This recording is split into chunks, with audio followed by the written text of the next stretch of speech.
Hello mga ka-ek-ek, kakagising ko lang. So, voice over tayo for today's video.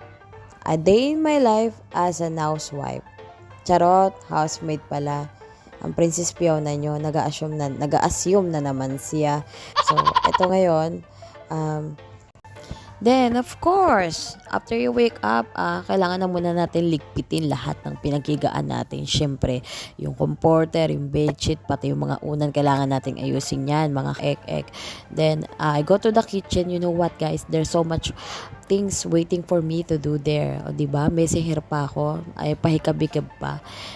But still, I'm beautiful pa din. Oh, 100% confident. So, now, I need to wash na all the dishes there.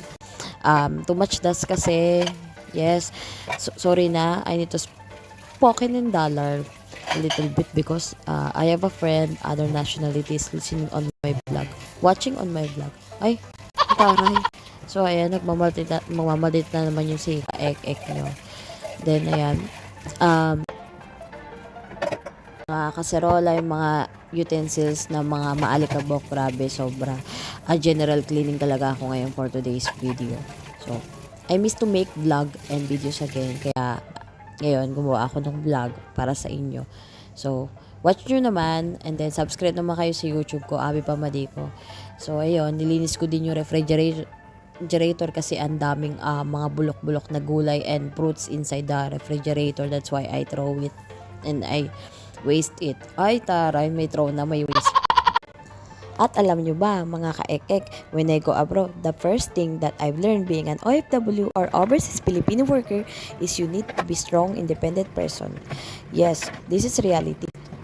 Because when you decided to work abroad, you must learn how to be alone. You must learn everything that you don't know before. Tulad na lang nito, while I'm doing cleaning in the kitchen, I'm preparing condiments also now because I'm going to cook pares. You know what, pares is one of the famous street food in the Philippines. Before, I'm always eating there. I love to eat outside the street.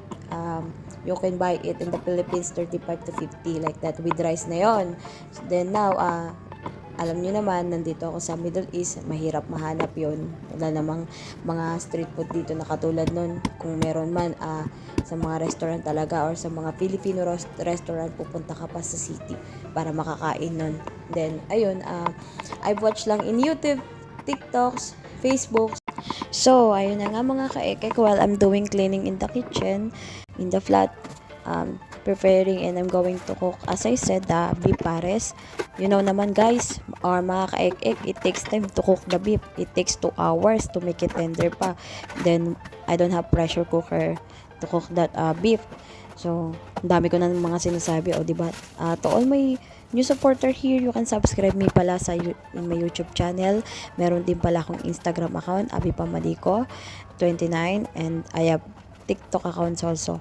Ay, lalo na sa Facebook ko, you can follow me. And sa mga gusto makakolab ako sa TikTok, pwede naman po, just message me lang po.